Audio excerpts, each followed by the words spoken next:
players gather to cast powerful spells. Some of the oldest and most powerful in the history of Magic the Gathering. Chains of Mephistopheles, Moat, Underworld Breach. What? It did? When? Well, that's embarrassing. Underworld Dreams, and many others, battling head-to-head in brutal combat. They all have one thing in common: to uphold their legacy and the search for eternal glory. The Eternal Glory podcast is sponsored by Cardboard Live, BoshNRoll on YouTube, ThrabenU University, and theepicstorm.com. Another episode of Eternal Glory. Here we are with episode 19, which is all going to be about the coronavirus and post-breach legacy world. I'm Phil Gallagher, joined by Brian Cook and Brian Coval. How are you all doing? Great to be here. Pretty excited and still healthy. Yeah, I'm also still healthy as far as I know, and this is the most social interaction I've had in 5 days, so this is great. Thanks for hanging out, guys. Yeah, well, I've got bronchitis, so, I'm not down for the count, but I'm not in amazing shape. Could be worse. I've been told that one of the symptoms is a strong cough, Phil. I've been sick off and on since December, so I don't know, but I suspect I am coronavirus free. Yeah, I learned last year from a doctor that Pittsburgh is a wind tunnel of every allergen known to man, just like the way the mountains and the wind and everything and like the local foliage. And he looked in the back of my throat and was like, "Ooh, you didn't grow up here, did you?" And I was like, "No, I didn't. How did you know?" And I've been on a heavy dose of various allergy medicines since then. So I wake up every day with a dry throat and a cough and congestion. So I wouldn't know if I have coronavirus for several weeks until like the higher severity, until the fever hits. I just wouldn't even know. So the county that I live in did not have a reported case of coronavirus until yesterday. So we're like 4.5 hours north of the city. So they were telling people to not go to the city, but obviously some people did and then brought it back. Right. So what that really means is that it's been in your county for 3 weeks. They just got the testing materials to confirm it. Probably. Yeah, it's a sad state here as far as some of the scientific preparation and stuff goes. But, yeah, c'est la vie. As of mid last week in Allegheny County, where Pittsburgh is, we had no confirmed cases, but we had many people quarantined for being near the virus, like near confirmed cases, and they were showing symptoms. But they didn't count as confirmed cases because we had no testing materials. That's rough. My fiance and I went to Wegmans at 6 a.m. when they opened so we could finally get food just because they've been selling out of everything every day. And even at 6 a.m, they're like, yeah, we never got a truck full of meat. They just didn't have any meat in the entire store when they opened because they've just been selling out of everything. It's been pretty insane. But why don't we kick off the quick hits? Phil, other than bronchitis, tell us about your life. Life has been very interesting. I'm a teacher, and all schools are closed in the state of North Carolina for at least 2 weeks, likely much longer than that. I myself am, internally preparing that I might have to do the rest of the school year online. That's not the official statement yet, but I'm aware that it might happen. So I'm working on teaching myself Google Classroom and a lot of other basic sort of things of that nature to prepare the kiddos to take Latin online, which is not ideal, but as a streamer / podcaster / generally tech savvy dude, I'm not too worried about it. Other than that, somebody rear-ended me the other day. That was cool. That was on the way to my coronavirus training. You seem like you're still healthy. Or still safe, not injured. That's good. Yeah, I'm okay. The back end of my car and my wheel well don't look particularly good, and I'm not sure if I should really drive my car at this time. But hey, self-quarantine and working from home is a okay place to be when your car is not all right. Yeah, is a body shop considered an essential service to the community? Like, are they still open at all? Well, before I can even get to that stage, I have to wait for insurance to get back to me, and they're like, Yikes. we'll call you again soon. Yeah, we're not essential. Sorry, sucker. Something that I've thought of recently regarding like essential services is in 2 months, is everyone just going to have like really bad early thousands hair where it's like past your ears because no one can get a haircut? Hey man, I've got a beard trimmer that could probably work on my hair. I'm no artist, but I could keep me from going mountain man. Yeah, Oh same. man, I can't wait. Can we start doing headshots from this episode until about like 3 months from now? Watch the hair progression. We could run some sort of offer, like whoever gives the highest donation this week gets a video of Phil shaving his head. Phil giving himself a haircut for the highest tier of Patreon subscriptions. I don't know if Marshall wants that. Yeah. Marshall, how much is it worth to watch Phil shave his head? Make sure to comment in your donation this week. We love you, buddy. On the line of magic-related things, I have been having a blast playing Legacy, though. I've been playing a bunch of, like, quote, really bad mono-black decks, and, like, doing surprisingly well with them. So I played a mono-black Curses deck, and I think I managed to get multiple turn 1 wins or effective wins with that deck, which was mind-boggling to me. And then I also played Death, which is the mono-black I play all the combos deck with like Painter, Grindstone, Ill-Gotten Gains, Tendrils, Merit Lage Dark Depths, Thespian Stage Dark Depths, and a handful of tutors to string it all together. So I've been having a blast playing silly things in Legacy. Sounds awesome. It's very freeing to have Breach gone. Can relate, even though I haven't been playing a whole lot. All right, so Brian, what have you been up to? So, like I just mentioned, I haven't been playing all that much because I've been remodeling my home office. I decided to add in built-in shelves into the main wall that I have my bookshelves on and my TV was at. But I also decided if I'm going to remodel the room, I might as well get a nicer TV. The TV that was in here was actually a hand-me-down from my parents when I was still in high school. It's like one of the first ever flat screen TVs, so it's like 7 inches thick, and you can like slide a DVD into the side, and it has controls for the DVD player and all this sort of crazy stuff. Well, this has been my like TV in my like college dorm, post college, my first apartment, and then when I started living with my fiance, it became like my office TV. And finally getting rid of it because I got a new one. I hope you're It's like a donating Roku it to the TV. Smithsonian.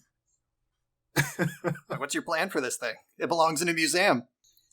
Probably. There's an electronics recycling like one day a year up here at like the baseball stadium for the Syracuse Mets. So whenever that day is, if the coronavirus doesn't cancel it, we'll see how that goes. I tried to get rid of a TV recently. I recently got rid of my, like, quote, Super Smash Brothers Melee TV, and I tried to take it to Goodwill, and they looked at it, and they're like, we don't take those here. It was just too heavy, too old. They did not like the tube TV.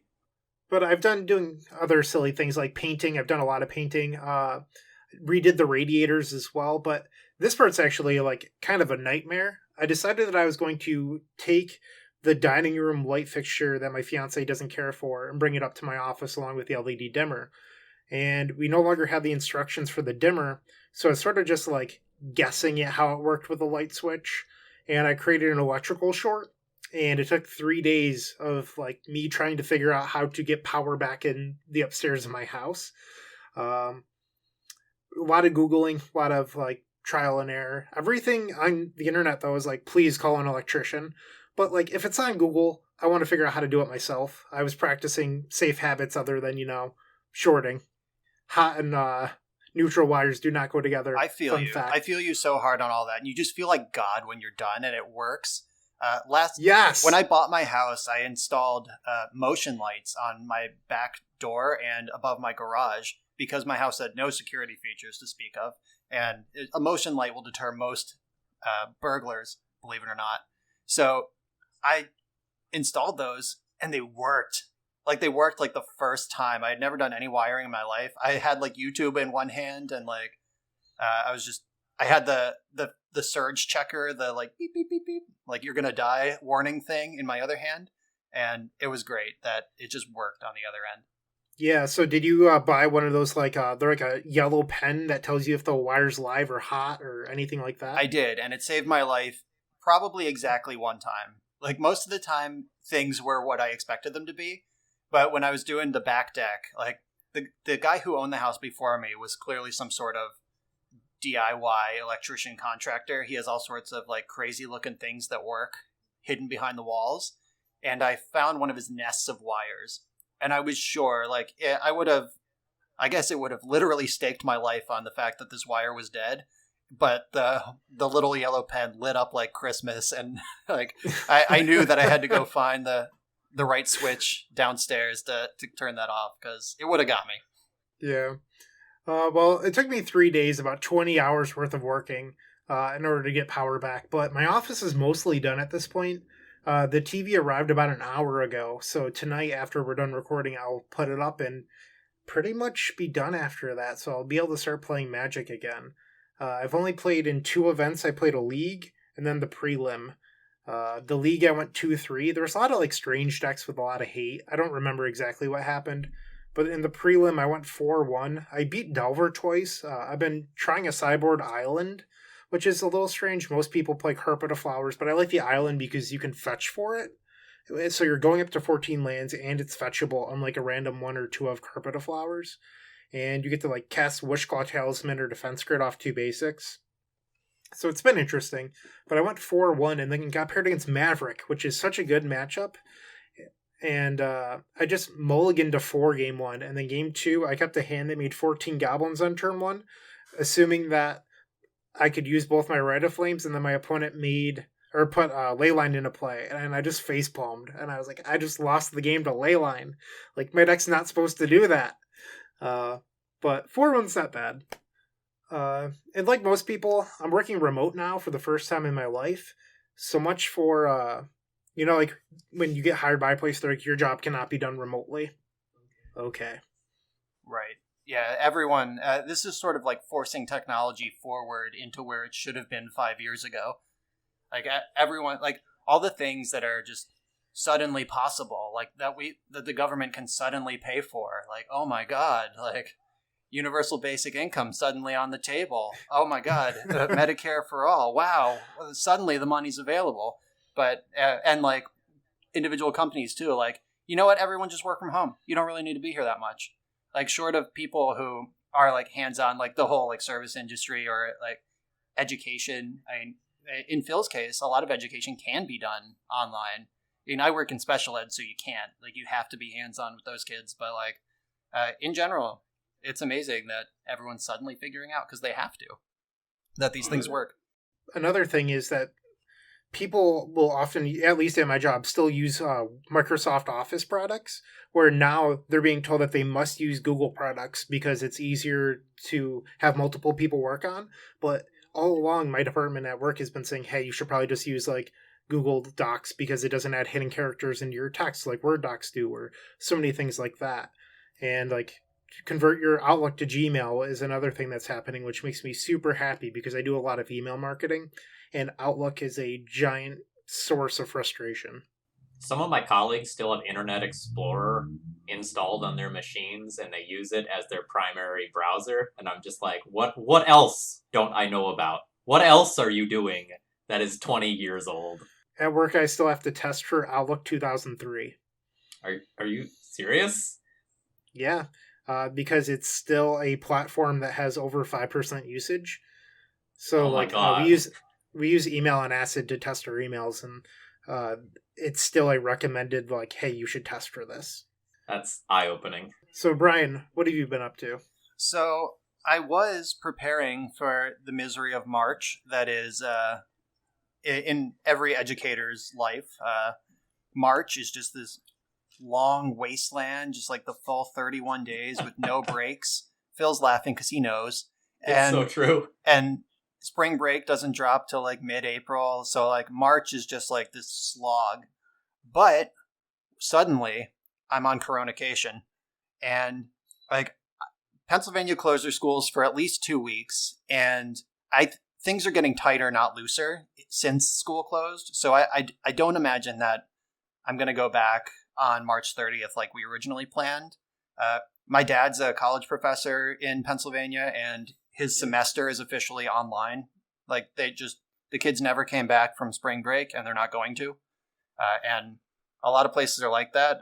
The Department of Ed announced that schools aren't going to have to make up days lost due to the virus. So it's a free-for-all at this point. Nobody really knows what's going on.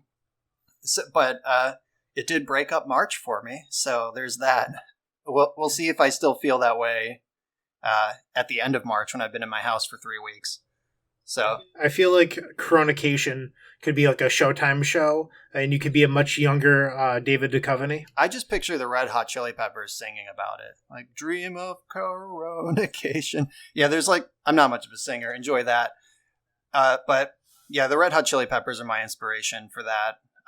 It's also been really interesting wrapping my head around quarantine. Like, I'm pretty good at it. I'm not like the idiot who's out at the bar still, but like every day I wake up and I'm like, I have nowhere to be. Maybe I'll see a movie. JK, I can't leave the house. Or just all these little things. Like, I was going to visit my parents over spring break. Maybe I'll do that. JK, they live 3 hours away and they're senior citizens. I would be horrendously irresponsible to drive across the state and bring my big city viruses with me to their central PA location. So just all these things you have to recalibrate your thoughts around. I feel like I'm good at it because a huge portion of my social atmosphere is through streaming and just BSing with all the various legacy people. So I feel like I'm still getting my social fix, and I don't live alone. I live with my girlfriend. Right. So yeah, I'm not going stir crazy. Yeah, I agree. Like, I was built for this. Like, I can wake up at 9 a.m., play some Moto Leagues with Netflix on in the background, record 1 or 2 of them for YouTube, then reconvene with my girlfriend for dinner, and that she lives with me too, and then we watch a movie together, and then I go to bed, or I get a couple hours of reading in along the way, between Moto Leagues or whatever.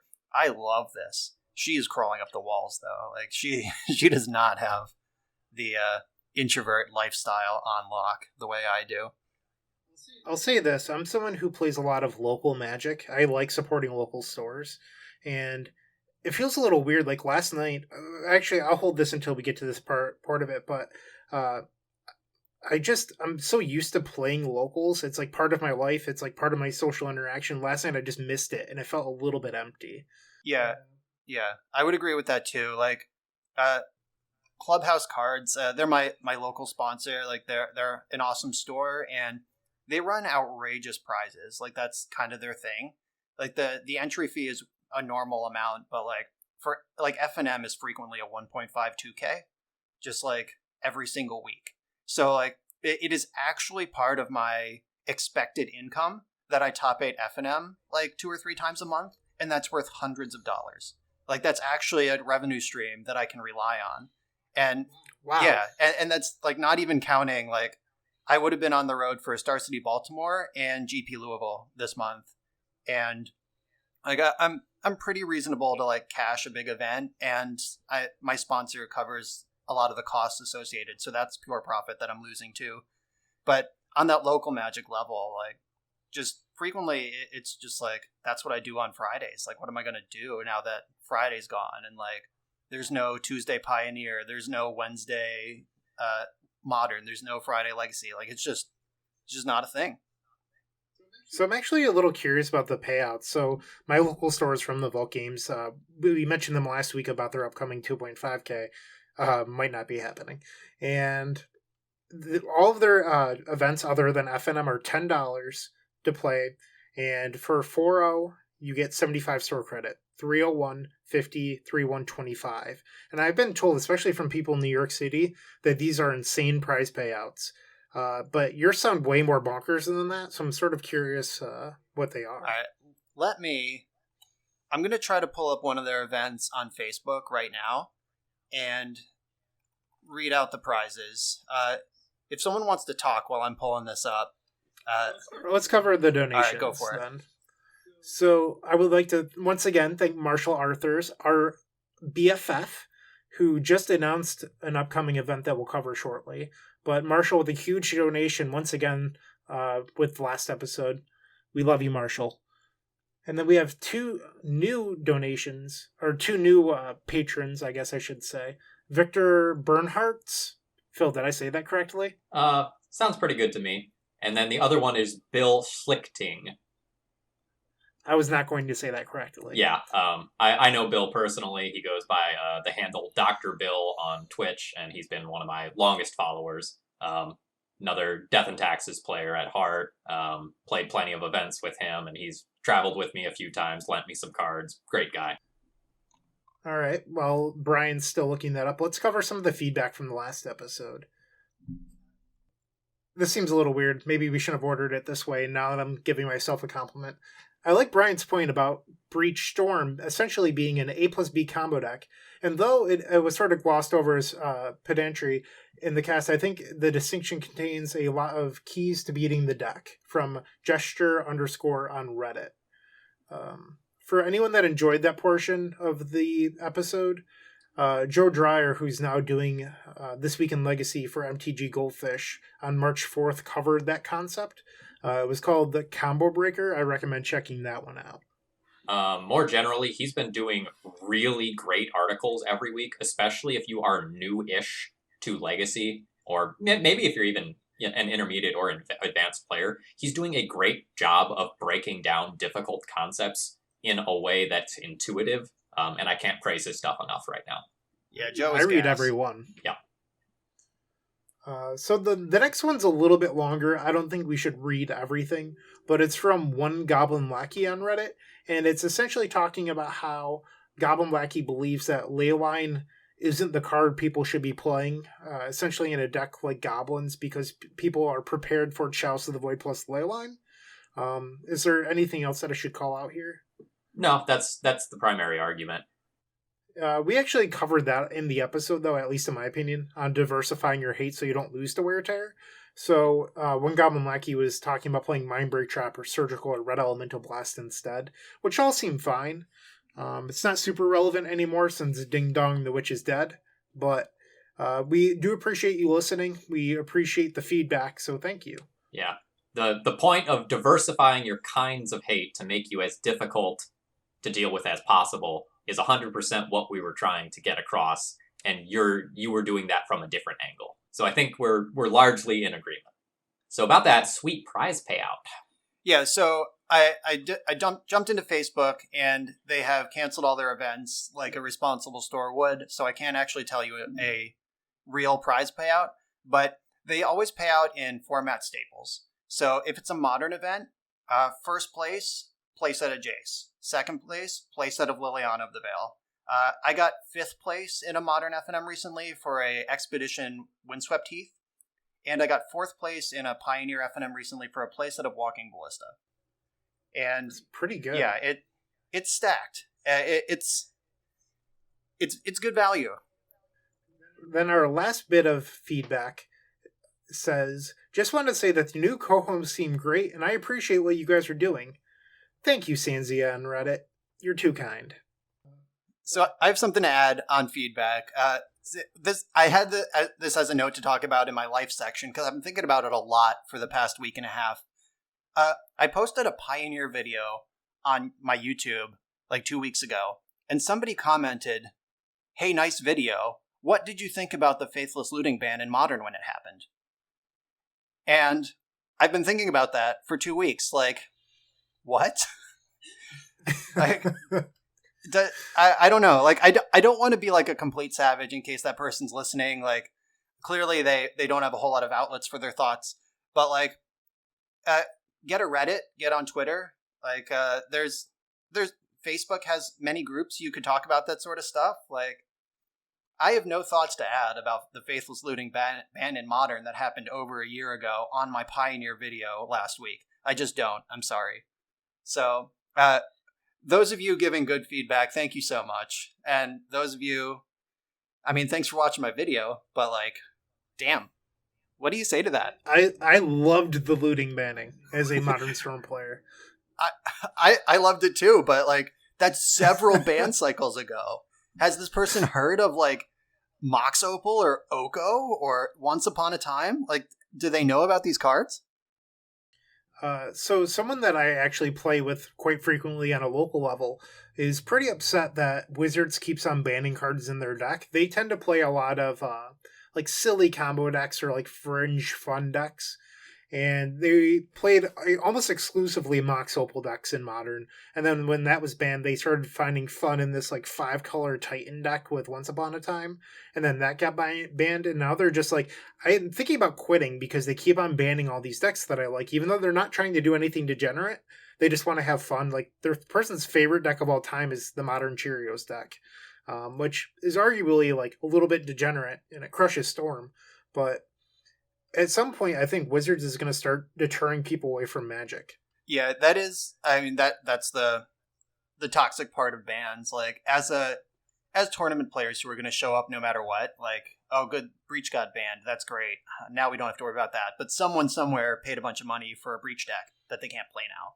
And like, depending on what your collection is worth, like what sort of investment in Magic you have, like that's like there were a bunch of legacy events coming up, like they're all canceled now, which we're going to talk about later, but like there was a bunch of real big money legacy events coming up that someone might have put a ton of reps into building and testing Breach, and that was just a big waste of time and money for them, and I feel that. Sorry, Anurag. Yeah, sorry, Anurag. But really it was you. If you just didn't stream it and didn't put up such great results, nobody would know about it and you'd be spiking a 20k in a couple weeks, so it's your own fault, really. Sadly, that is not the case, Brian. Right. Are you sure? We have to take at least one pot shot at Honorog each episode. I believe it's in our contract notes. Unclear, but it sounds about right. I didn't think we were telling people about that. It was a condition of me taking on this co-host position that I get to jab Honorog at least once per episode. Yeah, when I extended the offers to you guys, I thought that was going to be kept quiet, so... Nah, we're kind of loud. We just start talking and don't stop. So before we talk about the canceled or postponed events, maybe we should talk about hypothetical upcoming events. There's some real sweet ones. Fingers crossed.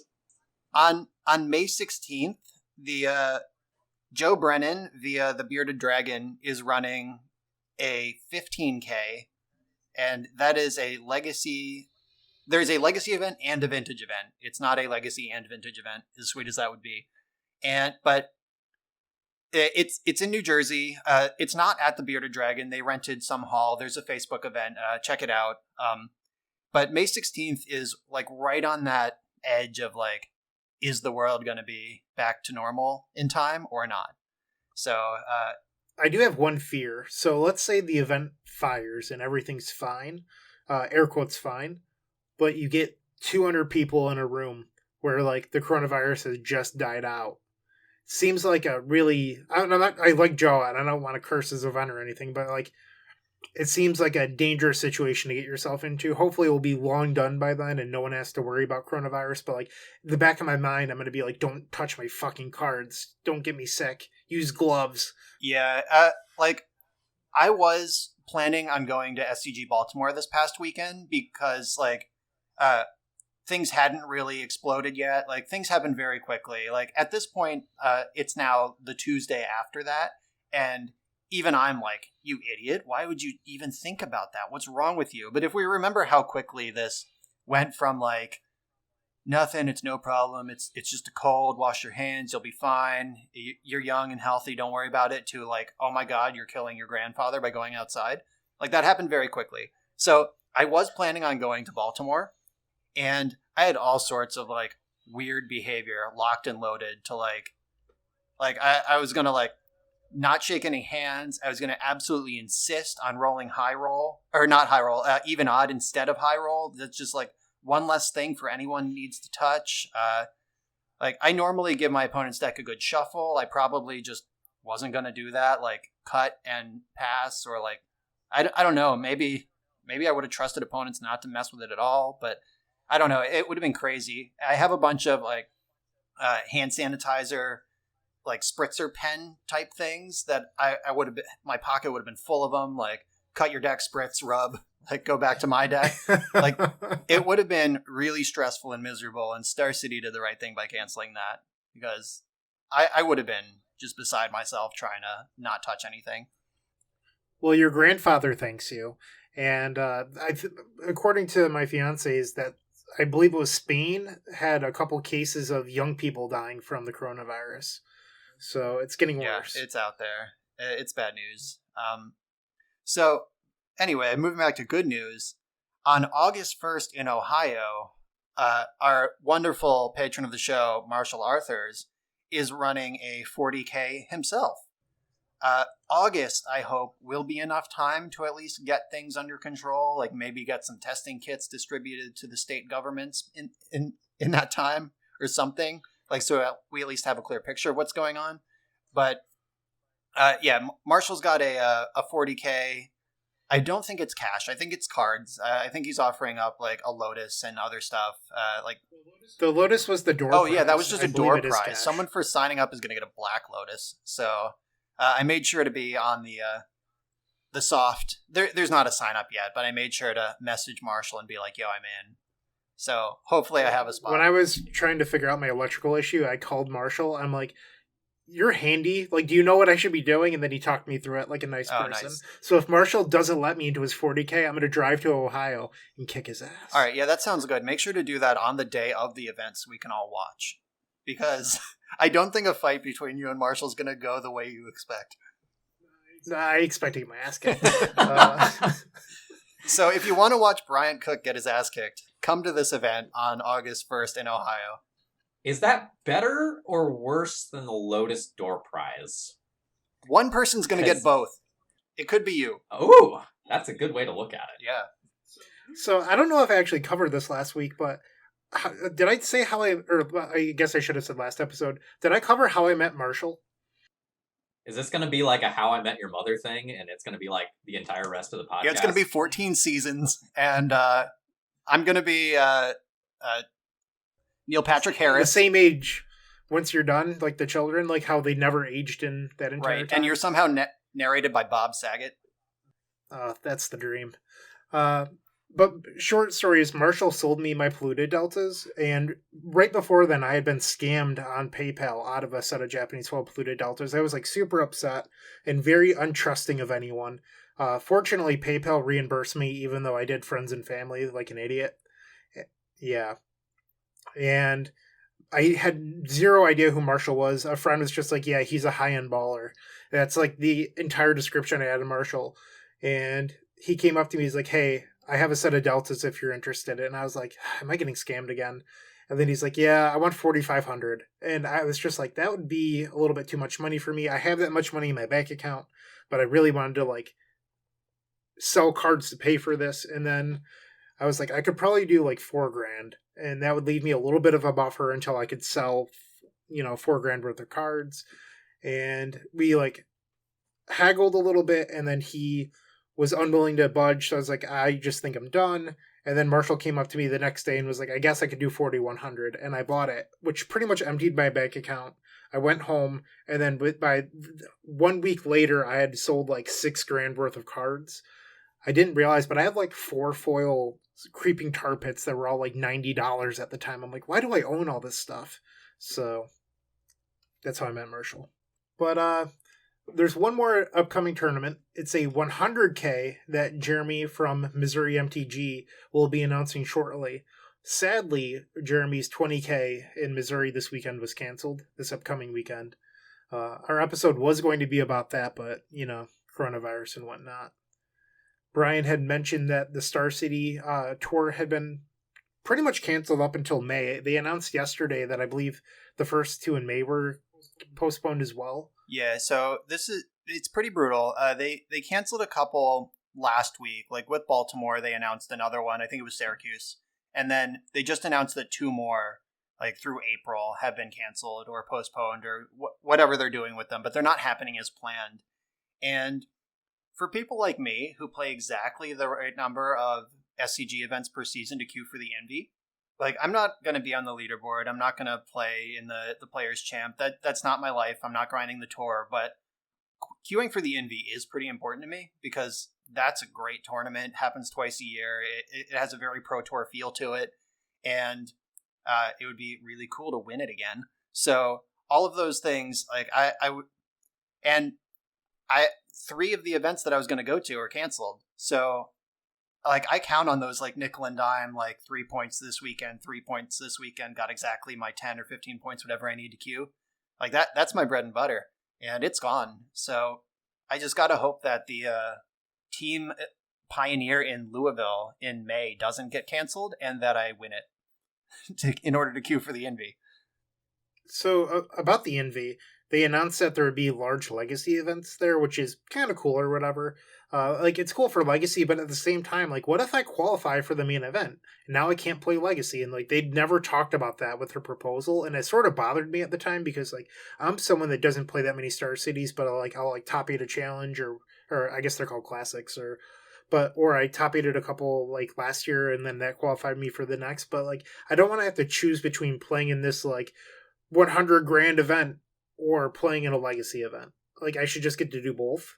Yeah, that's tough. I have been they've done that a couple times where they have super sweet Eternal events running at the Invitational, and for one of them, they had a Legacy 40 Duels like 2-day event. It was basically like a Legacy Open, but it had like a different entry fee and it paid out in cards instead of cash, and that started on Saturday. So if you didn't day 2 the Envy, then you could still play Legacy. Still, that's rough if you plan on day 2ing the Envy. The other one they did, they had a Vintage for Power on Friday, a Legacy for Power on Saturday, and then Team Eternal on Sunday, which was a little better because that way, like, if you show up to play the Envy, you know you're out for Vintage. If you day 2, you're out for Legacy, but you could still Team Eternal. Like, I like the 1-day events that at least gives you a chance to salvage on the days you're not still in the Envy. But unfortunately, short of just like running their own Eternal weekend separate from the Envy, that's a tough thing to compete with. I don't know how they could fix that. I did not play either 2 or 3 invitationals that I was qualified for, specifically to play in the Legacy main events that were offered at the same time. Yeah, and that's a choice you can make too. Like, and that's sometimes just like the smart choice, like the value play. If you are a Legacy specialist, like learning Pioneer and Standard to play the Envy might just be a low value proposition for you. I ended up playing the last Invitational I played. I qualified for 1 or 2 or more, but decided not to go.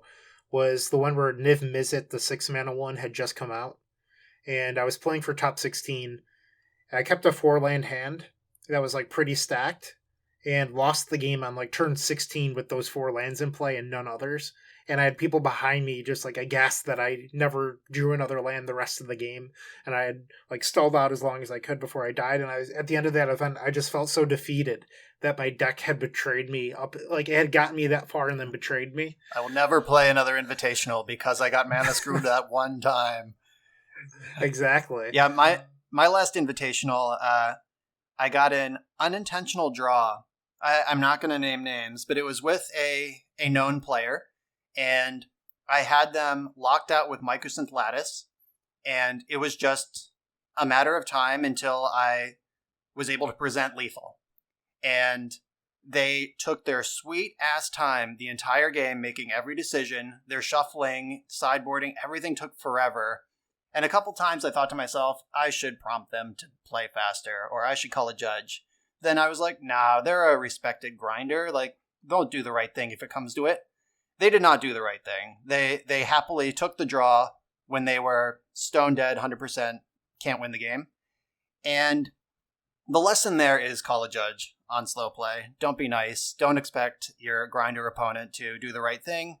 It turns out that person was in the Players' Championship points race, and taking the draw actually left them more alive to make the Players' Championship than if they got the loss. So, like, I had no way of knowing that calculation was in play when our match started, but definitely should have pushed harder, and don't let that happen to you. Word to the wise. And that ended up costing me $1,000. I top 32'd that event, and if I had won instead of drawn that match, I would have top 16'd. And that's my last Envy story. I'm trying to do a little better next time. All right. So GPs are also postponed, which is sort of unfortunate. Well, you know, it is what it is. But last episode I mentioned the From the Vault 2.5K. That is being postponed. There was also supposed to be a 2K this weekend that was modern. That is being postponed as well. Gaming Etc. postponed all of their events, according to at least the Leaving a Legacy Facebook group. So it looks like a lot of stores are just postponing their events, or even their locals. Not all are, but most should. But what does this mean for players? There's this great thing. You might not have heard of it. It's called Magic Online. Is it intuitive? Well... Is the client user-friendly? Oh, geez, that's... Can I play in a PTQ if I want to spend an entry fee to get into it? Well, there are these points that are kind of made up and a little hard to get, and, well, all right, it's the best we've got. But they're giving us Vintage Cube back. All right. I love Magic Online. For what it's worth, I actually do love Moto. It was pretty unintuitive when I was getting in, but I'm hooked at this point. It is my drug, and I want more. So Vintage Cube is back. You'll see me forcing Storm and burning play points. Yeah, I'm gonna second that. I actually, we joke that Magic Online is not that great, and it's far from what technology could make it. I don't know who needs to talk to who and what wallet needs to open up to make it happen, but Magic Online is a perfectly functional platform that I genuinely enjoy playing. I'm not grinding the pro circuit on it. Like, I don't actually play PTQs. I'm lucky to be in a position where I don't have to. But just like logging in to play a league every night after work or whatever is genuinely a pleasure. Like, it's so nice to play Magic from your couch. So Magic Online's great. I actually really like that they got rid of dailies and then went into leagues, because you can just play whenever you want. Leagues are so good. They're so much better than like if you aren't in MTGO yet, leagues are this thing where you pay $10 and you play 5 matches at your leisure. Like, you can play 1, go to bed, wake up, play 2 more, go to work, and then finish the other 2, and you get prizes based on your record, and it's phenomenal. Like, back. If you only played like 10 years ago or whatever, you might remember daily events like Bryant said, where you had to like sit down at 4 o'clock and they would pair Swiss rounds, and like you have to wait for the round to end to get paired with someone else, like a real Magic tournament, and it would really eat up your day. And that's just not the case anymore. You can approach Magic Online as casually or as competitively as you want to. So with Legacy, there's been prelims like most other formats, but this week we actually had a very large prelim. It was 44 players. And I was like, hey, this will only take me like 2 hours, and then I can do this other thing that I wanted to do, because all the prelims have been like 2 hours, 2.5 hours. This prelim was all 5 hours. Every single round went way past over. There was collusion miserable at work there. There was a reason for that. Okay, well, that person can go fuck themselves. But every round took forever, and it was just miserable.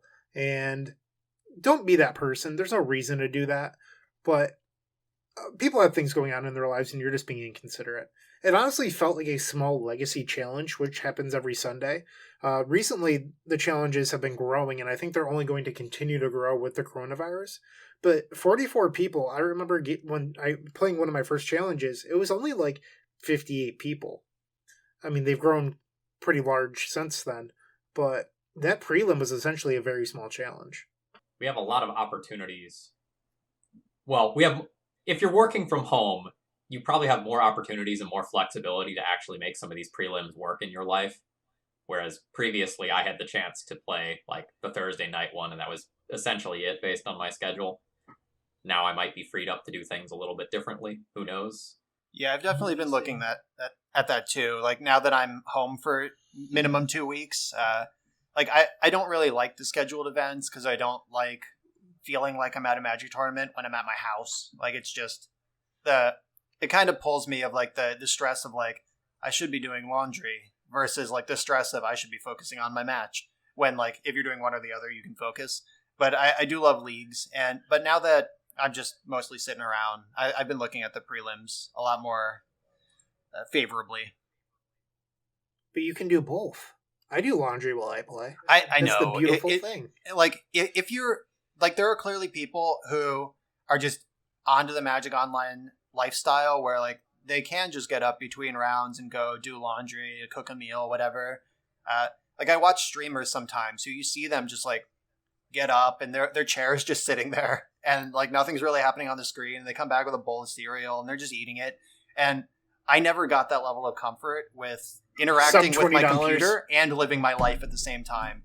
Even when I was streaming, like if I needed to eat, like I would frequently forget to eat when I was streaming, but like if I remembered to eat, I would like duck off the camera and chew quietly and then like creep back up, and I would make sure that like it was my opponent's turn when I did it or whatever. Like I just never got comfortable with the juxtaposition of IRL and online life.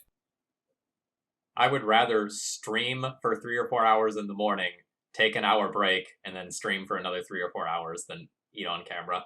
I don't know. That's what I'm talking about. I feel like that's about. weird and bad viewership for everyone involved. Yeah, but like when you're streaming the scheduled events, like when you're in the challenge or the prelims and you have to wait for that round to turn over, I don't know what to do during that time. Like I only streamed leagues during my streaming days. Like if I just win or lose in 20 minutes and it's like 30 minutes left in the round, it's like, all right, folks, I'm going to get a cereal. Some people play like other games or other matches, or they'll play the worm game or something silly.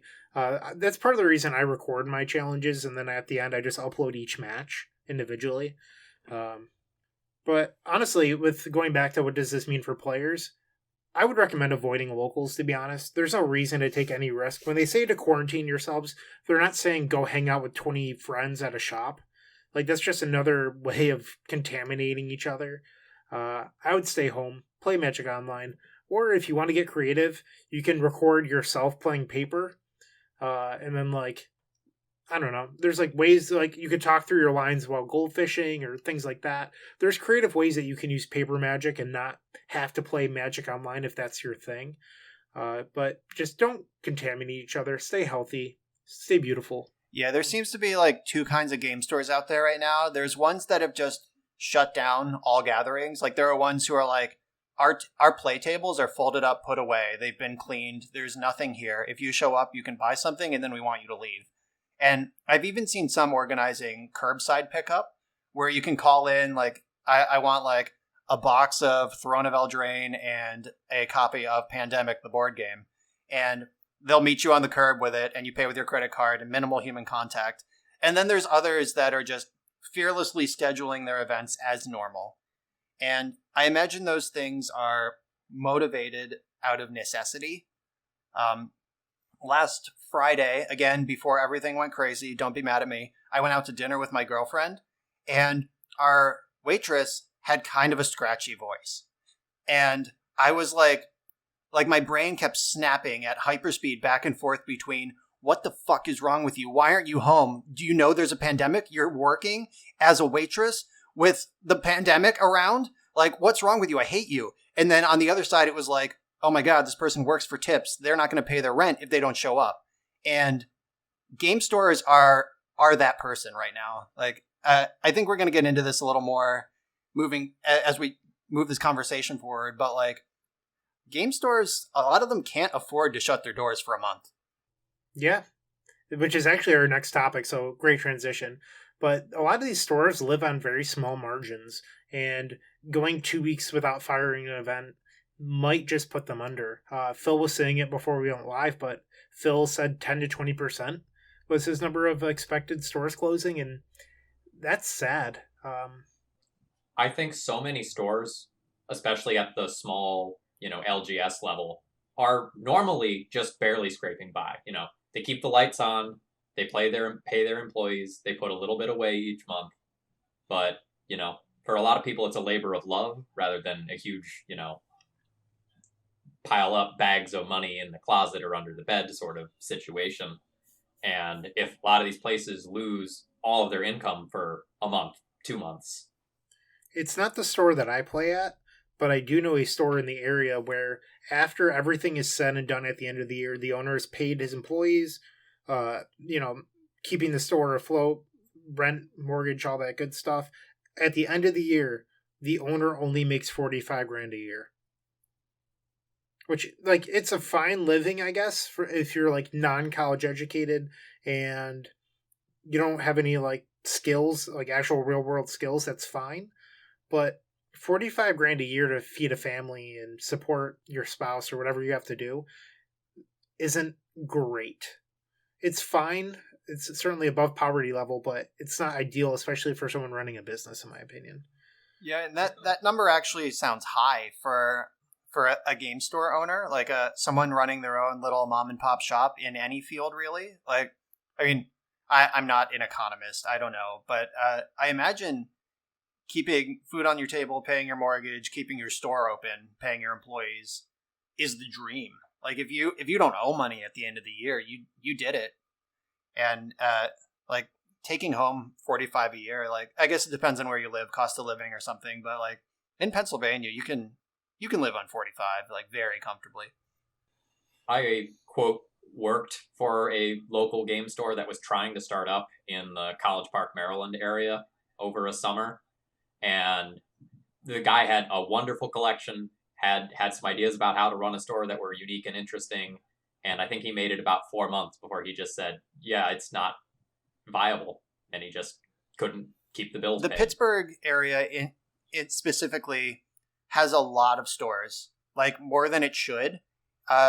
The store owners are famously hostile towards each other, and one of them once explained to me that an economic model of like population and interest, like to support a game store, would support 3 stores in the greater Pittsburgh area. We have about 15. So that's a lot. I imagine that like there's a joke in Pittsburgh that's not really a joke. It's that no one will cross a river to get anywhere. And if you're not familiar with Pittsburgh geography, the Allegheny River cuts in from the north, the Monongahela River cuts in from the south, and they merge into the Ohio River and then carry on west from there. And the city is just on all 3 rivers. So no one will cross a river to do anything. Like, even if it's like a 15-minute drive, it's like, I gotta go over a bridge. Like, I don't know if I want to go do that. And that's reflected in what the city looks like. So we have game stores in almost every neighborhood. Like, wherever you are, you have a game store within 20 minutes. That store might suck, but it exists. And I imagine that almost all of them are going to get pounded during this quarantine. So for stores that are a little bit better off, I think this could end up having some silver lining. One thing that's happening is the market is crashing. And if you're someone that has saved up money, now is an amazing time to be buying Magic cards. So it's starting to reflect a little bit on TCG Player, but card prices are lowering. And if you're someone that has the capital, buying while the prices are low seems like a good investment if you can hold out, the few months of coronavirus. Get the staples that you can, stuff like that. It's sad, though, like you're taking advantage of a virus, but that's capitalism. And some people are going to lose their jobs. They need to sell, which is tragic. It really is. But somebody has to be there to buy their cards. And, that's often card stores. And it's a way for them to survive during this downtime is, hey, we have money. We can give you money for these things so Magic is a luxury, I guess, is what I'm saying. And, it is what it is.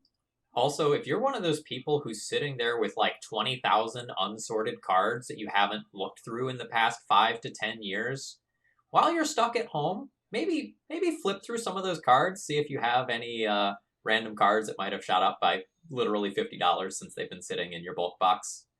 Yeah, I have done that twice in the last 10 years, and I think I make about $20 an hour doing it. Like, sorting out, figuring out what I have, what's extra, what I can sell. At the end of the day, I have a nice sorted collection and a big pile of money. And if you just have shit laying around, now's the time. Like, figure out what you got, and you're going to have more than you think. So I'm not sure if it's a national thing or just New York State, but the governor said that any expected event less than 50 should be halved.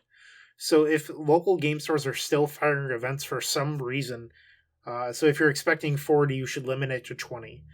I know for a fact that our local last night tried to fire, and we typically get 12 to 20. Literal 0 showed up. That's where we're at currently with this pandemic. Yeah, in Pennsylvania, we've been told to close all non-essential businesses. And I don't think that a game store can argue that they are essential. Though it is just an ask at this point. It's not an ordinance or a decree. It's just, hey, please, do it. But like I said, we have both the camps, the ones who shut down last week and the ones who are plowing forward this week. So one thing that I think is pretty essential here is support local businesses. This isn't even just Magic the Gathering stores. This is every store, every shop in your neighborhood. These people are going to be struggling for money. And if you can somehow give them your money so that they can get by, it helps a lot better than ordering from Amazon and being put on hold. I don't know if the two of you saw the announcement, but they're putting all non-essential orders on delay. And I love Amazon. I get things that I shouldn't through Amazon. I get like toothbrushes and deodorant and hair gel and so many other things. But if you can support local shops right now, this is the time in which it's more essential than ever. So that goes for game stores too, but just in general, buy local. Yeah, a great thing to do to pass the time when you're quarantined with your spouse or family or whatever is play board games, and your game shop might sell those. So that's a good way to continue funneling money in, even if Magic feels like a bad investment right now. On the aspect of board games, I want to make one announcement. If you think you're going to be stuck somewhere for a long time with the same group of people, it's really the time to consider branching out into something like Dungeons and Dragons, Gloomhaven, that ambitious board game that you've always wanted to play but have never had time to play. This is a great opportunity. Yeah, I'm going to co-sign that. My close friend group, they're serious board gamers, and it's always like kind of miserable whiplash for me when I game with them because they're like, let's bring out this game with 9,000 pieces. You can learn the rules in an hour and a half, not a big deal, and we'll be done by Thursday. And I'm just like, Jesus, this is not fun. But like, they've gone through that game 4 times already. They have some strats developed. They have a little internal metagame. They don't need to review the rules. And like, the second playthrough is so much better than the first on games like that. And like, when you're like a week into quarantine with like you and your 3 roommates and you're all serious gamers and you all really figure out the nuances of this like seemingly miserable game, like it'll start to be fun. I know that you mentioned it earlier, and it's somewhat topical, but Pandemic. I've played that game. I hate it. I do not recommend it. But I do love Catan, as cliche as it is. I think it's a game with a lot of very interesting strategies that you can do. I've recently tried another game. I can't think of the name, but it's essentially like the zombie apocalypse mixed with Dungeons and Dragons. And I thought that was actually pretty interesting. It's a board game for like the D&D miniature sort of thing. That was fun. I think that it's very difficult to win, and perhaps they should change some rules to make it better for players because you kind of die quickly, but it's interesting. Yeah, I really like Pandemic because it's the players against the board. So like you can play it with your friends who have 10 more reps in than you, and you won't just get buried because they're on your team. So that's been a good experience for me. I'm into lighter games too, where you can learn the rules in 10 minutes and be done with the game in under an hour. Quacks from Quedlinburg is an awesome game. I think it won Game of the Year last year or the year before. And basically you're these like wizards who are making potions, and you buy things to put in your potion. Then you reach in your sack every round and pull things out at random and hope the potion doesn't explode. So at some point your potion will deterministically explode, but you just like push your luck, like run the numbers. It's a very Bryant Cook style mathematics. Like, do I have the win here? Is it worth going for it? And it's fun for like the family. Like kids could play Quacks. I recommend that game highly. So for something that if you're a little bit more solitary and you might live on your own or just have a dog or, have alone time and you still want to support your local store, comic books. I'm a huge comic book reader. Not many people know that. I have 2 bookshelves that are just absolutely full. A lot of Image books, that's the company. Their books are amazing. So you can support your local game store by buying comic books. The series that actually got me into comic books is Why the Last Man, Brian Coval, who is more well-known now for doing Saga. Saga has won like Comic Book of the Year multiple years in a row. So you can check out Brian Coval, Saga. There's others. So I read The Walking Dead, but he's now doing Oblivion Song, which is super interesting about aliens. There's also Outcast, which is an HBO show now, which is originally by Kirkman. So It doesn't have to be superheroes. It doesn't have to be Batman versus Superman or whatever. There's other interesting stuff out there.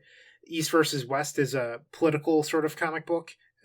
It's futuristic, but it has a lot of current political climate in there, so that's interesting. I guess kind of last thing on that note, if you enjoy board games and you're stuck by yourself, remember that a lot of those board games have apps too. So for example, I really frequently play the Ascension app on my phone because I love Ascension as a board game. And when I'm, bored, stuck between rounds at an event, I'll just whip that out and play a couple rounds here and there. So I've been told that game is essentially like you're just drafting Storm over and over. It's not really inaccurate. It's a guilty pleasure.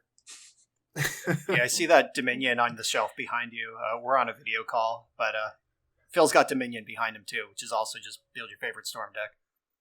But I love deck building games too, drafting games. I have Ascension, I have Dominion, I have the DC deck builder where Batman, you just draft a bunch of kicks and you get to kick everyone. And there's a bunch of different versions of that, and they're all pretty playable. So what does the coronavirus mean for Magic the Gathering overall, guys? If you're into Magic Online or Magic Arena, it is probably a great time for you. You will probably have more opportunities to play, more varied online play options than you're used to previously. But if you're used to paper Magic and a huge part of your social life is going out every Wednesday or Friday night, getting a drink with your buddies, playing an F&M or something like that, that portion of your life is probably going to be radically different for the next month or two. Yeah, definitely. I've seen a lot of arena tournaments popping up, which is not a thing that have existed before the coronavirus forced everyone into their homes. Like arena obviously has like drafts and the ladder, the constructed ladder, but there are people running actual like cash tournaments with buy-ins, and I think Pascal Maynard is spearheading one of these efforts. I know that there's a large tournament that happens every year in the Seattle area that's getting moved online. I don't know if I'm allowed to talk about it yet, but there is an annually scheduled event that has been moved onto Arena. There's a lot of level 3 judges and Hearthstone admins who are working together to figure out how to fire a big community event for real money on Arena. Oh, honestly, we should talk about judges for a minute. Just speaking of people who are probably going to struggle, I know a lot of people, because I was a judge myself for a while, who judging is their like secondary source of income and how they support their hobbies and a huge major portion of their social life. And that revenue stream is just hard shut down for them for the foreseeable future. Yeah, it's a tough time for judges right now. I know Ross Merriam was running a charity stream to support judges. So check in with Ross on Twitter, see how you can get in on that. I know Eric Dustin Brown, Judge EDB. He is a judge superstar. He's a GP core member of the team. And he was posting links where you could support judges. If like a judge has a Patreon or a GoFundMe or something, he compiled them all in one spot. So there are efforts being made to support judges, and a lot of them are, like you said, some of them use judging to support their hobbies. Some of them use judging to support their rent and their life. I know there are some judges who are like freelance musicians who judging is their steady paycheck, and that's off the table right now. So helping out those people, if you have the means to do so, find a source to distribute, spread the wealth around, help out people who need the help.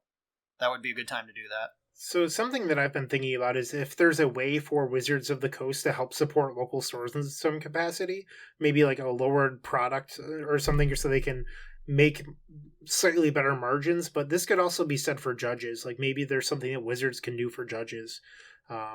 I'm not sure what that means, but perhaps Wizards could extend an olive branch or do something great for them.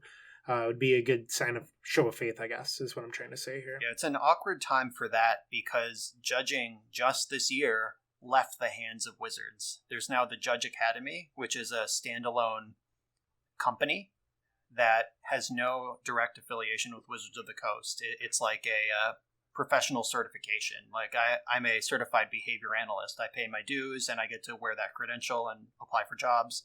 And that's now how judging is run as well. So Yikes. I don't know if there's bad blood or if it was just like a lateral move that everyone agreed on or what. Like, I don't know if Wizards is particularly motivated to throw a layup out to the folks who work for this other company that's not them anymore. So that's an interesting water to navigate.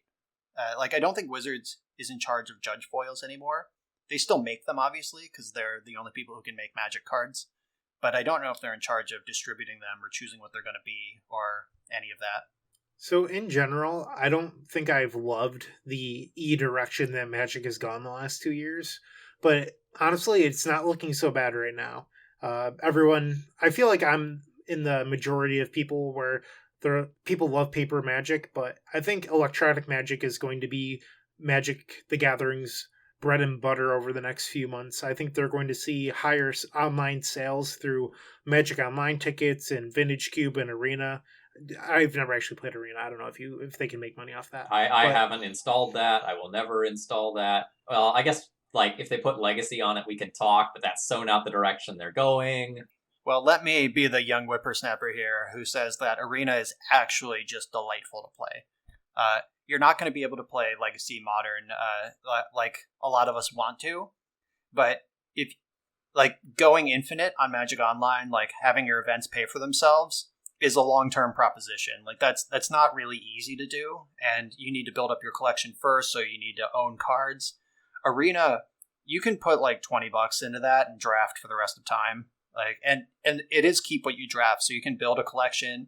There's daily quests you clear, like Hearthstone and the other games, where it's like play 20 blue or black cards and you get 500 gold. And then you can use that gold to enter another draft. And the drafts have real prizes that can join another draft with. So you can just go on forever and actually grind up to constructed from your initial investment, whatever it is. So Arena is actually just really delightful if you like draft, standard, and what's called historic, which is the smallest Eternal format that exists. It's like the Arena card pool, plus some random shit they also put in Arena. So yeah, I think they're going to see higher sales than online Magic has ever seen before. And I think that's actually going to be sort of interesting if that helps Magic the Gathering push more towards e-Magic rather than paper. I hope it's not a long-term, like if they make any decisions based on the next 2 months, I hope it doesn't end up being a long-term thing, I guess is what I'm trying to say here. I imagine that paper events will explode on the other side of this. Like, I think GPs are going to cap, Star Cities are going to cap. Like, when people take a couple months without paper Magic as an option and realize what they're missing, I think they're going to just charge out as soon as it's available. Well, for the next 2 months, they get to know what it feels like being a Legacy player. Am I right? Oh, got him. Ooh, fire. Yeah.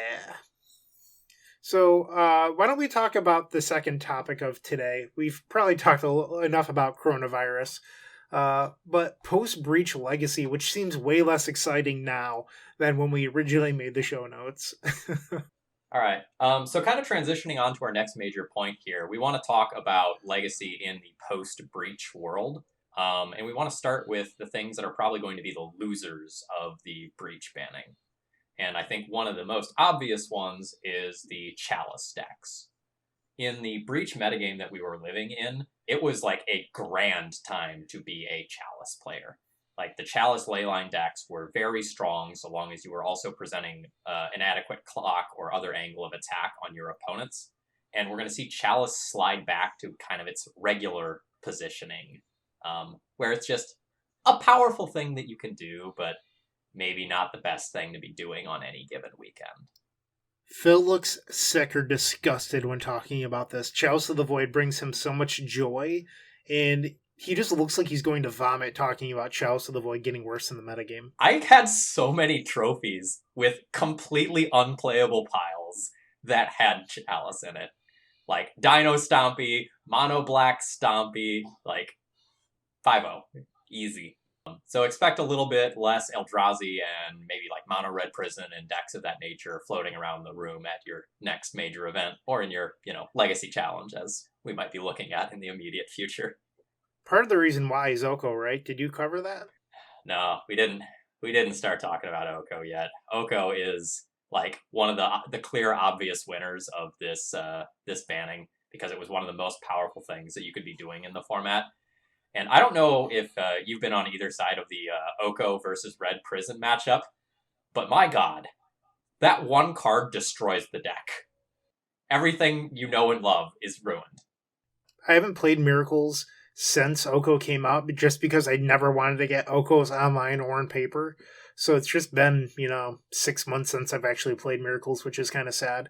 It seems like the Sanctuary is like such a sweet card to play with, but I just haven't made the switch. And I've been told that Miracles plays a lot more mid-rangey now. And it makes sense. They're playing a lot of like creatures and planeswalkers and stuff like that. It's a lot more of being on board Magic, which isn't really what I enjoy doing. Like, I hated playing Bonfire Mirrors in Modern, or I guess that was Standard. But I just don't like mid-range Magic personally. I think it's kind of boring. So I'm probably not going to enjoy new Miracles. Yeah, I haven't played actual Miracles in a very long time, like with the Miracle mechanic involved. I recorded like one league and I played it very poorly because I didn't understand how much Mystic Sanctuary changed. I just copied a GP winning list and just threw it to the wind. But I have been playing like mid-range blue, like the exact deck that you don't just describe not wanting to play, where it's just starting on turn 3. It's just like, I got Mentor, I got Teferi, I got Oko, let's dance. Like, I'm going to shove crap onto the stack until one of us is dead. And then you got, going up the curve, you got like Jace and Palace Jailer, and like, there's just not even room for counterspell. Like, your counterspell has to be forces of negation or will, because you're tapping out every turn. And it's kind of fun, but if you are that like Bryant wants to play, or like Anurag, where like drawing cards is worth anything, like any cost to draw another card, then you're not going to have fun with the mid-range like Mentor Oko decks. It very much feels like Jund to me from other formats. It's definitely Jund. It's absolutely You're playing Jund. The good stuff at every slot on the curve, and you have so many haymakers. And you have cantrips to solve Jund's major problem, which is you're in top deck mode quickly, and whoever draws the better card first is going to get ahead. So it's like Jund plus. Super Jund. Well, I think that goes along with why I believe the next deck is a loser, is Ad Nauseam Tendrils. I think that Veil of Summer is going to come back. Veil of Summer was a big issue for Ant before the printing of Underworld Breach. With Breach being printed, a lot of people started picking up Ant again because you could like slot in a Brain Freeze or two with Underworld Breach. So a common play line would be like Ritual, or I guess just Ritual, LED Infernal Tutor, crack for red, get Breach, and then escape your Lion's Eye Diamond, tutor, and then get your Brain Freeze, and then you could win off 4 mana. And that gave Ant a new line. But now Ant is back to being slightly more clunky with Dark Petition and Past in Flames, and your Ad Nauseams aren't super reliable. So on top of being weaker to Veil, your deck's clunkier again. You're worse against Graveyard Hate, which seems silly, but it's actually true because now you're more reliant on that plan. I don't know. It doesn't seem good to me. I don't think Ant is really a loser due to the banning, but that doesn't mean I think it's good either. So I think Ant was basically unplayable in the Breach metagame because the Breach deck was just doing everything that it was doing, but better, faster, more consistently with more flexible answers. And so I think Ant just reverts back closer to its previous position, which was like, if you're a good Storm player, you can maybe deal with the hate, but I can't overstate how good Veil of Summer is against that deck, since it stops win conditions, and it also stops your discard, which was your primary way of picking through your opponent's plan slowly over time. So I don't think Ant got worse, but it was kind of like left in the gutter. Well, Phil, the problem I have with your argument is that what you described is it's just worse than Jeskai Breach. That was the format, Phil. Everything was worse than Breach. Like, of course, like it's still a loser. A loser is a loser is a loser. Yeah, like to hammer on the positioning of Veil of Summer a little bit. I recorded a league yesterday where I was playing the mid range Blue Soup Monastery Mentor deck, and I was playing against Storm of unknown variety. Like it was, I'd only seen like lands and cantrips so far, and we were limping into the mid game, and I had Veil of Summer and Supreme Verdict in my hand, and I had 3 lands in play and land number 4 in my hand, and I felt like I couldn't lose. And then they revealed, surprise, we're the Epic Storm, and off 3 cards they were like Lion's Eye Diamond, crack it for blue, discarding Echo of Aeons, draw 7, Burning Wish, draw 7, Grape Shot You. And my hand that Ad Nauseam Tendrils could not beat lost because it was not Ad Nauseam Tendrils. Like, having a win condition that can just win the game now and not be blue or black is just like such a big deal. And I know Brian's been saying that for the last 6 months. So I can confirm from the driver's seat, you can watch me lose what seems to be an unlosable game on video on my YouTube if you're interested in that. I'm sure Bryant will. I can't wait. Pop some popcorn after this and go watch that match on repeat until he falls asleep tonight. So when you were halfway through describing that, and you said it was the Epic Storm, and I read the show notes of Veil plus Verdict, I started to slouch a little bit. I was like, oh no, I don't want to hear this story. And then it got way better. So thank you. Yep. I had the boxes checked against one of the decks, but Epic Storm has one additional box there, which is the Kill You Now with my red card. 2-mana red cards are great. One of them just got banned. Yeah, they are. We still have 2 more. Yep. Now we need to ban Grape Shot. I've been saying ban Rite of Flame for a long time. People just don't listen to me. So yeah, that's safe. Bug Delver. Hey, it's banned in Modern. Bug Delver. I think it's a loser, but like not because it's a bad deck. I think that it just preyed on beating combo decks, and there's going to be less combo decks running around. So like it still has, Veil of Summer going for it, but then its discard gets worse. The best combo deck in the format wasn't playing Veil. Combo decks are not going to be playing Veil. So I don't think Bug Delver is a huge loser. I just think its position got slightly worse, if that makes sense. Yeah, and playing against Veil. Like, it gets Veil, but it also has to play against Veil. And the colors in Bug are black, blue, and green. Green isn't known for its removal spells, and blue and black are the cards that get wrecked by Veil of Summer. So, especially with, like, going up the curve to, like, Abrupt Decay or Assassin's Trophy, you ever spent 2 mana to have your opponent counter your uncounterable spell and draw a card? That's so bad. Like, Delver decks can't bounce back from that. Like, it's a good time to have Lightning Bolt in your deck if you want to be a Delver deck. It's also probably a good time to play a deck that just, like, dodges Veil of Summer completely. But we have one more loser before then, Phil. All right. Death Shadow. So it's another Delver deck. Sounds like all Delver decks are losers. Why does anyone play them? I think there's an entire chat group that's going to be pretty upset with that comment, Phil. Oh, no. Yeah, we just got canceled. It's Thanks, okay. I'm Phil. in Delver chat. It's fine. Wow, Andy's bragging. Hey, I don't get kicked out of every chat that I'm in. You did now. Now you're done. Yeah, Phil. Have some decency. But Veil of Summer, pretty good against the blue and black deck.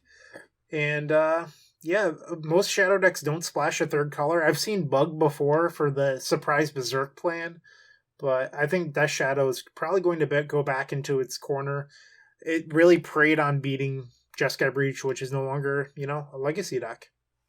I feel like there are like 7 Death Shadow players that all wear cult robes somewhere. And I feel like they're all like really hot on that deck all the time. And they're always like tweaking and working on their tech. And I never see nearly as much Death Shadow as I expect to see based on how many people talk about that deck.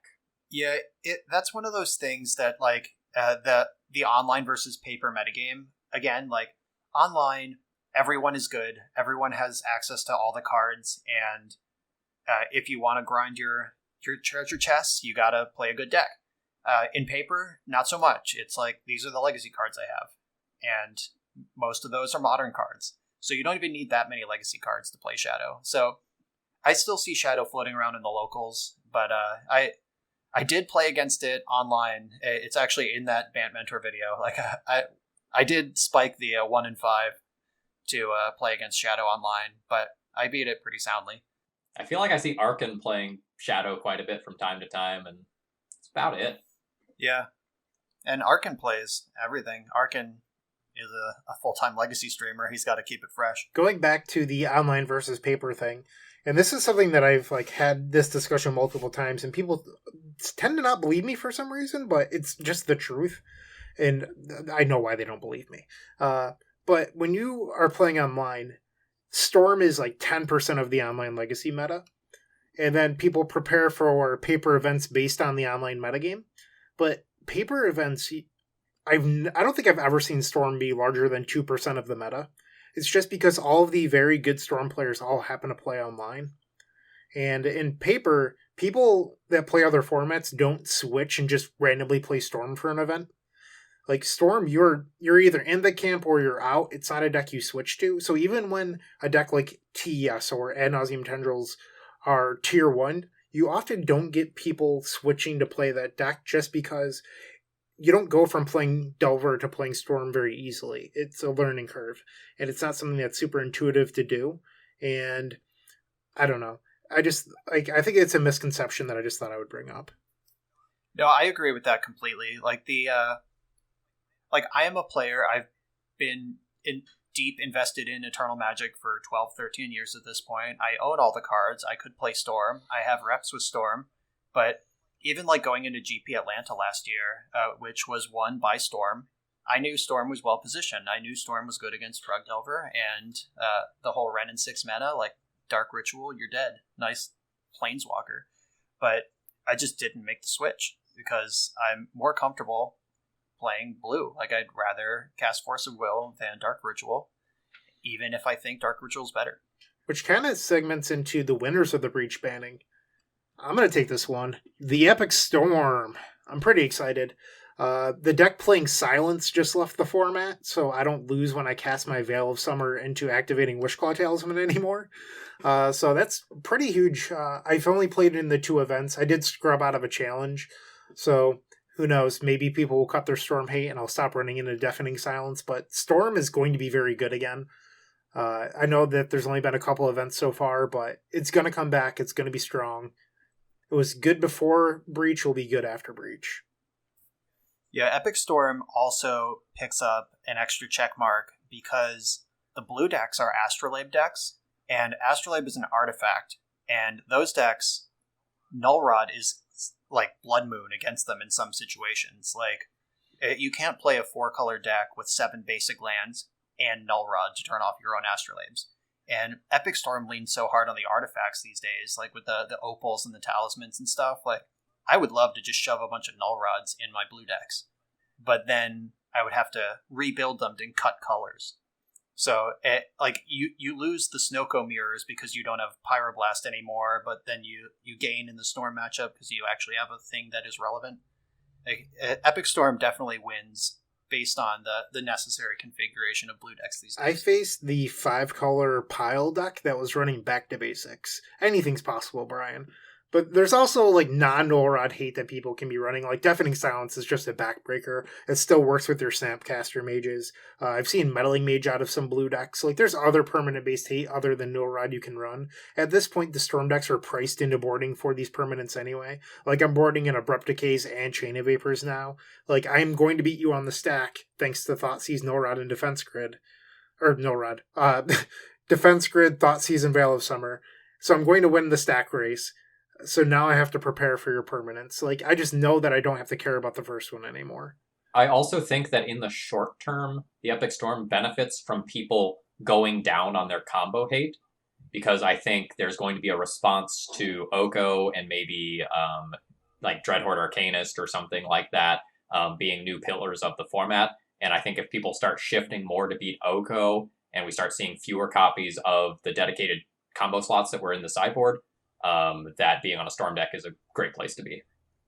So before the Breach banning, I would have said that Miracles was the best deck in the format, and I think a lot of people would tend to agree, but I think that is a little bit long-sighted, is that the word? Because the 2 weeks before Breach was actually printed, Delver had made a big resurgence and was starting to beat Miracles again, which is the cylindrical thing, but I think Delver might actually be the best deck in the format again and not Miracles, and it's just not talked about enough. I know that we mentioned a couple of the Delver decks being losers, but I think overall Blue-Red Delver and Grixis Delver are probably the best decks.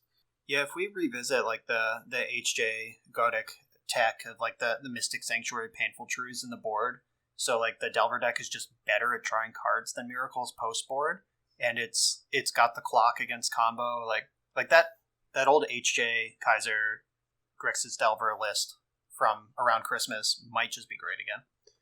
That said, I do think the blue piles, the blue mid-range, the blue Jund, aka Miracles, is good again. Oko's great. Veil's great. Monastery Mentor's good. What's not to like? Brian, you're the expert here. Yeah, so I agree with all the things you said. You get to play Oko, you get to play Veil, you get to play Monastery Mentor if you want. There seem to be like two divergent camps, and there's a Miracle build that wins pretty much just with Oko and Planeswalkers, and it still has Terminus. It's got Mystic Sanctuary to reset the Terminus.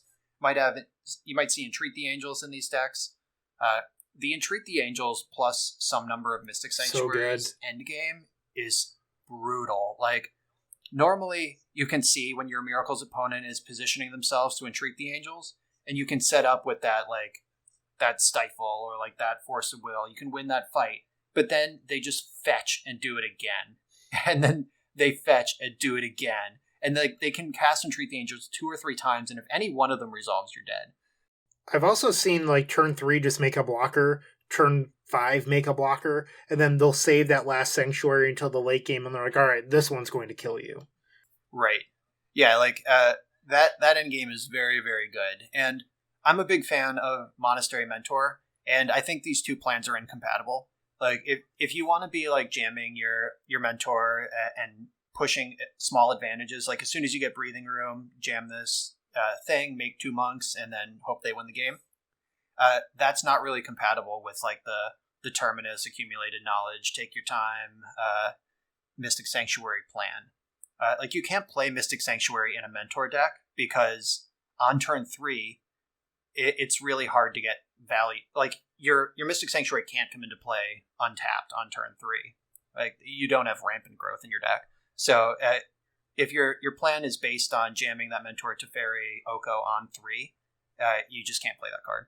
So those are two different games. I'm a huge fan of Mentor and Miracles. That said, I think with the play patterns of Legacy right now, I would personally be playing the Entreat the Angels plan, just because if I'm playing the mirror match and I decide to jam my turn 3 Mentor, let's say our opponent tapped on in turn 2 for some reason. All right, so let's say hypothetically our Mentor lives. I can now untap and slam my Oko on your Mentor, and then we both probably have some number of forces. But you have to force first, which means I'm probably going to win this counter war. And I think that this isn't likely a winning pattern, where the Entreat pattern is better in the long game, which is better in the control mirrors. It's better with all of my fetch lands. So I think in the mirror, Entreat's probably what you want. Right. If we're lining up Entreat the Angels and or Mentor versus Oko, it's an obvious Entreat the Angels is a better plan. I also agree that is probably a better deck to play, a better way to build these blue piles right now. And it hurts me to say that. I think it's also true that the Entreat build is probably better against our next winner, Blue-Green Omnitel, because I think it's kind of scary to just tap out for a Mentor on turn 3 against a deck that runs as much permission as Blue-Green Omnitel does. Yeah, so I played against Blue-Green Omnitel in the league I recorded with Mentor yesterday, and it ranched me. Oh my god, no game was close at all. It was an absolute crushing. Like, show and tell decks have always been tough for the fair blue decks, but you could pile up enough, like, Containment Priests and Flusterstorms and Pyroblast to get over the finish line. But the Blue-Green Omnitel, up to 4 Veil of Summer, and they have a green win condition. And they're primarily on Omniscient, so Containment Priest doesn't even do anything. Like, it's... After getting housed by this deck yesterday, I put it together and ran it through a league just before we recorded tonight, actually, and I went 4-1. I have not played this deck ever in my life, and the loss was a 2-1 loss where I just jammed too early against 4-color Loam. It was basically like... it was like a turn 3 on the play, show and tell Emrakul, and I was like, hope they don't have Knight of the Reliquary, and they did. And if they didn't, I would have won that game, but they did, so I lost the game, and is what it is. I could have played more patiently and made sure that didn't happen, wait for an Omniscience, and probably would have easily won that match. So a 4-1, including a punt on no reps, no understand. Like, I probably sideboarded super suboptimally, and the deck just felt insane. It felt good enough that I ordered an Eureka in paper, like, off eBay immediately. Like, I just spewed the $300. Like, yeah, this is a deck I want in my holster. So, one thing that I would like to bring up is, one of you mentioned how much permission this deck has. Unless it's changed since the Leaving a Legacy Open, the deck really only has 4 Veil, 4 Force in the main deck, and then like 8 counter as a Cunning Wish target. Its permission isn't actually that large, so when I'm facing it as a combo deck, the math in my head is the classic math from Storm, which is like I'm a 60%, you're a 40%, let's play blackjack. Like, let's go. Like, I'm willing to take that shot every time. Yeah, I would agree. In my experience playing it today, the amount of permission the deck actually plays compared to like a Sneak and Show that had like Spell Pierces and Daze and whatever in it, like, it's not even close. If Veil of Summer doesn't line up as a serious permission spell, then you're actually really light. So there were Spell Pierce builds floating around a while back. Have those fallen out of favor now? I mean, I don't know the complete aggregation of lists these days, but the list I have, it had 3 Veils in the main, 1 in the board, and then 4 Forces in the main, and then out of the sideboard it had a Disallow. Yeah, it's pretty standard for them to just be 4 Force, 4 Veil, Phil. Like, sometimes you'll see an odd Spell Pierce here or there, but it's not super common. Okay, I guess a lot of my experience is still from pre-breach Blue-Green Omnitel then. Yeah, and that makes sense. Like, the way the deck is constructed, these are offensive counterspells. Like, if you're settling into a defensive role, then it's not working. Like, you want to be aggressively cantripping to a point where you have Show and Tell plus Veil of Summer, and that's your only plan all the time. Like, just work through it. However, that said, this deck does play Shifting Ceratops, Phil Gallagher's invitational card, in the sideboard, and I did have a huge moment of satisfaction against Blue Red Delver where I just ranched them with 2 dinosaurs, and that felt really good. Like, my hand was like basically empty. They had Dreadhorde Arcanist active and chunking, and that, like, drawing 2 cards a turn. They had 7 cards in hand, and I was just like Shifting Ceratops, and they died, and it was awesome. So the next deck is, in my opinion, a huge winner, and I'm super excited that it's coming back because it's such a good matchup for me. Gak. Who doesn't love Hogak? He crushes all the blue decks. I don't love Hogak. Crushes them. Sends Brian in a bad mood to the loser's bracket. And it doesn't have any disruption for me, so it's beautiful. So bring the Gak back. All the Leyline decks are slowly disappearing. It's terrific against blue decks. It can really play a great long game, and I think it's probably slightly better than 50-50 against most Delver variants. If I wasn't a Storm player and I was looking to do well in any given event, Hogak seems like a very reasonable choice. Yeah, the deck is very powerful, and like Bryant said, it just runs over blue decks. You need something like Monastery Mentor and 2 Force of Wills to cheese a game 1 win off of Hogak, and even then, it's going to be a close race. So I guess Terminus is pretty good. So again, another nod to the Miracle build over the Mentor build of blue these days. But yeah, I don't like, as a blue player, I'm always like, damn it, when my opponent leads on Stitcher Supplier. He's just always misery. I think you just have to be so fearful if you're the mid-rangey blue deck against this deck, because the cards that you normally tap out for, like Oko, Teferi, Mentor, that normally just win you a game, don't. Because 12 Hasty Power might come out of the graveyard off of a couple of Vengevines, or Hogak comes in, or a Horde of Zombie comes in. Hogak has such great inevitability, especially in the game ones, that I think it's hard to take down a set. So the next deck would be Doomsday, a former Storm deck, now a Thassa's Oracle deck, is becoming pretty powerful. I know that a lot of online players that were once playing Breach are now shifting to this Doomsday deck because it is a Veil of Summer, Force of Will, somewhat discard. They usually play a couple combo deck in. It plays similarly to Breach. But part of me in my head, and this is nothing against the work that's been done on Doomsday by Monkeys Can't Cry, aka Ethan Formulacea, is that if you want to be playing Doomsday, Blue-Green Omnitel is a more powerful deck that does very similar things. And I think Doomsday is seeing a lot of play right now because it's cool and it's new and it's fun and you're doing wild things. But I don't know if it's actually better than Blue-Green Omnitel. And that's not a slight against Doomsday. It's just comparing deck strengths. Yeah, like what you said makes sense. I can also confirm from my sample size of 1 from the league I played earlier today that I did defeat Doomsday with Blue-Green Omnitel because I have Veil of Summer, which stops all their disruption, and I have Force Will of my own, and I'm faster than them. So I would agree that the Omnitel deck is just probably better than Doomsday, though it is really exciting that Doomsday is back in the format. Because that, like, these old guys like us, like, we remember, like, Doomsday, like, Stand Still, like, do you remember Decree of Justice? Like, we whisper about things, like, remember when Deathmark was in Merfolk? Like, these are all things we can talk about, and Doomsday just having a real win con again is pretty cool. To Doomsday's credit, it can win through some really weird scenarios where you're like, I'm safe. Doomsday, cycle 3 or 4 Street Wraiths, and draw the last card of my deck and win with Oracle. It's like, nice thought. Edge of Autumn. There's also like the Doomsday on Magic Online when you have the chess clock and you don't have to worry about round time. When I played against Doomsday today, my opponent went turn 1 Thoughtseize, turn 2 Doomsday in game 1, and I was just like, okay, I'm dead. But it took them 4.5 minutes to make their pile.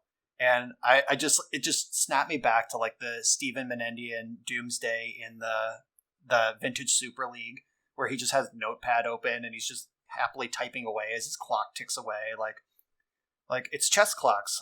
I'm entitled to these 12.5 minutes to make my Doomsday pile. Like, if you're gonna play Doomsday, please, for fuck's sake, know how to make your pile. That's something that frustrates me about recording my challenges, is that every once in a while I'll get someone that's double queuing. They'll like be playing like the Pioneer Challenge or whatever comes after the Legacy Challenge on Sundays, and they'll just be double queuing the entire time. And I'll sit there for 5-6 minutes when they haven't taken a single action, and then once they're down to 8 minutes, they start playing at a normal pace. But it's like, come on, like, my time is valuable too, and you're just making me sit here looking like an idiot while I'm trying to record. Yeah, this was a hot discussion probably like 6 months ago on Twitter among Moto grinders, where it's the debate was, these are my 25 minutes on the clock, I'm entitled to them, shut up, versus I have a life, like, making me sit here, like, on my hands. Like, if we had a sweet game that took the whole 50 minutes, that's one thing. But if you go make a sandwich for 4 minutes during our match and I'm just sitting here, that's rude. And, like, it's just a philosophical debate for the ages that, I don't like when my opponent is double queuing or taking forever, but, like, I'm also not going to be the guy typing in the chat, like, you play slow, stop, you need to play faster.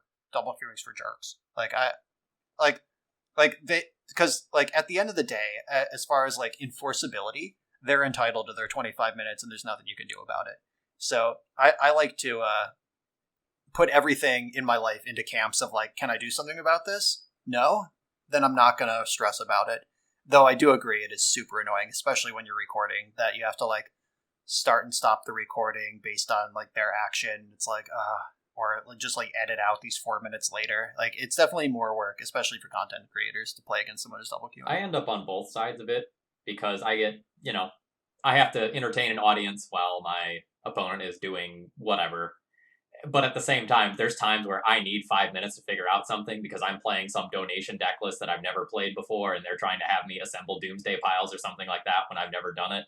So, like, I definitely know that there are times where I draw deep into the bank. Right, and when you get into it with the chat, too, like, there was one time that I streamed Grixis Delver, and I had, like, Lawrence Harmon and, like, a number of, I think, like, Eric Virgo was around, and, like, a bunch of, like, people who are just, like, smart at Delver, and this is a story I tell sometimes. Like, I was in a team event once where I was playing Grixis Delver in the Legacy Seed, the other 2 matches finished, it was 1-1, it was up to me, and I was playing against Elves, and I held up my hand We debated back and forth about what we were going to do. We came to an agreement. Then I made the play, and they were both like, wait, what? Like, Delver lines are so complicated that you can talk about them directly and still come to different conclusions, thinking that you were having the same conversation somehow. And, like, I ended up being right for what it's worth. Like, once I explained myself, I realized that they were a level behind me during the whole conversation, and when they caught up, they agreed. But, like, when you're streaming and you're, like, trying to figure out, like, how do I stack this brainstorm? Like, there was one brainstorm in particular when I was streaming Delver one night, and, like, Lawrence and, like, all these Delver geniuses were in the chat. That brainstorm drove me nuts. Like, it haunted my dreams. Like, just, like, the stress of, like, being on the clock and, like, these people saying one thing and, like, someone else arguing with them and me having a different opinion, and you're navigating it through the chat. There's some, like, natural delay there. And yeah, so, like, definitely I can see a streamer needing to use their clock once in a while. So I do this thing every once in a while when I'm recording where I know that if I sat there and got out a pen and paper and, like, tallied down storm count and mana and all this other stuff, if I could get to a line that's probably mathematically guaranteed to win. Or I can do something else that's a lot shorter and, like, probabilistic to win. So, for example, I needed to get, like, 5 storm. I faced Reduke, like, 2 weeks ago on a Friday, and I knew that there was probably a way for me to get to, like, 23 storm to play through Flusterstorm, Veil of Summer, and Swords on a Snapcaster Mage. But I was like, or I can just Burning Wish or Grape Shot, Flashback Echo, and then, like, pray to draw a single mana off this, and then that will be enough storm. And I was like, yeah, that'll probably do. And I just did that instead of spending 5 minutes trying to figure out the line with Wish Claws. But in the YouTube comments, there's just multiple people that were like, well, if you did this, this, this, and this, and this. Like, yeah, but I didn't want to spend 5 minutes with paper trying to figure that out. There's actually some really creative lines that came out of that. It's just like, I didn't want to take the time to do it. Yeah, I've had similar interactions where, like, I posted a screenshot a while back. It was a vintage hand, and it was like turn 1 Tinker with Force of Will backup. And I was just like, what's the play? Like, as a joke. And, like, Matt Sperling replied, and he was like, he had listed out, like, so with the Tinker, you can get Blightsteel Colossus and just protect it with 1 turn with Force of Will and kill your opponent. Or you could get Darksteel Citadel, which, if the top of your deck is a land, you have to pass. And, like, if it's not, maybe you get to go or off. If it's a Force of Will. And, like, right. So, like, but Sperling replied with this line that, like, you tinker for Black Lotus and then, like, cast some, like, a spell, like Demonic Tutor from a hand or whatever. Like, there was some other line that was deterministically stormy that, like, I would not have been able to figure out if I were sitting in a paper match where I have to make my decisions in a reasonable time frame. But then, like, it prompted the... I checked his math, and he was actually a mana off, so that didn't even exist. So, like, imagine if I started doing that math in my Moto League, I spend, like, 2 or 3 minutes mathing that out, realize it's wrong, try to find another mana somewhere, and, like, or even worse, like, I just throw away my turn 1 Blightsteel with Force backup because I'm trying to do fancy math. Like, it's just, like, there is a point where you have to make a practical consideration to move the game forward versus, like, what might be the perfect play. So, Phil, why don't you do the next winner? Okay. So this is winner with big air quotes. So the Breach versus D&T matchup sucked a lot. It was real bad. We were having to warp sideboards very heavily to try and beat Breach. And now we don't have to do that anymore. So that technically makes D&T a winner. However, if you read my recent article about all of the other things that are still good against D&T that are in the format right now, it's a very long list. So D&T gets a, like, tiny little gold star. Like, you got a little bit better, buddy. But D&T is still on the struggle bus, folks. We've gone from 20% against the field to 40, so... not too shabby. Big jump there. Big jump. Yeah, I mean, it goes back to my point from earlier where if, like, you're a dog, or, like, if you're not playing Breach, you're just playing a worst thing of everything. Like, I feel like that's, like, D&T. Like, I got better because Breach left, but every deck did. And it doesn't really make you a winner. It just makes you a slightly less loser. But that's a lot of the format, and I think that it's really tough to be a winner out of these Breach bannings if you're an actual winner and not just a deck that got better because Breach left. And then the last deck on our winners and losers is Eldrazi Post. So I know that Phil personally thinks this deck is a winner. I think it's a loser, mostly because while it was really good at beating Breach, and Breach left the format, I think the format is going to get slower and larger, which helps Phil's point. But in general, I think Delver is going to have a good comeback, and Eldrazi Post has traditionally been a little bit weak to Delver, and I think that's where Eldrazi Post might not be the winner that everyone thinks it is. Okay, yeah. When I am thinking of Eldrazi Post winning, I am thinking about people tapping out for their Okos, and the Post decks are just going to obliterate those Oko decks. You know, they will just go Golos into something that is absolutely terrifying, and the threat density of Post is relatively high. And when you couple that threat density with Golos, which is now just tutoring for almost every single game, Post seems like a terrifying deck to play against for a good portion of the format. Yeah, so on the Fair Blue side, I gotta say, like, every Fair Blue deck is playing Back to Basics or Blood Moon, and in my whole career playing Miracles, like, since the time this deck existed, the last, like, 2 years or whatever, it's been like, all right, I'm probably going to lose game 1, but I got this in games 2 and 3. And especially if you're on Mentor, like, here's one where Mentor is better than the Terminus and Treat the Angels plan. Like, jamming turn 3 Mentor against Eldrazi Post, like, even with a single force up, you're going to win that game. Like, you're just going to run them over. Your Mentor is going to be better than them. You just have to fade the first busted thing they do, then slide Mentor in, and then you're going to win. But if you don't have something to dig for, like, if they get the Chalice into play before you can start cantripping for your Blood Moon, you could be in trouble. If they just thought not seer your Blood Moon before you get to cast it, you're dead. So it's a thin line, but I've generally been comfortable in these matchups with the blue decks. But that's because I build my deck not to lose to this sort of thing. And I don't know that a lot of people actually do that. Yeah, if you're not ready with specific Back to Basics or Blood Moon hate for this kind of deck, you're going to lose. All right, so let's wrap this episode up with some metagame expectations. Brian, what do you think? So I think it's going to look like it did before Theros. Just like people are racing to find the perfect 4-color Astrolabe deck, versus everyone's individual favorite combo, like whether it's Epic Storm or Hogak or whatever.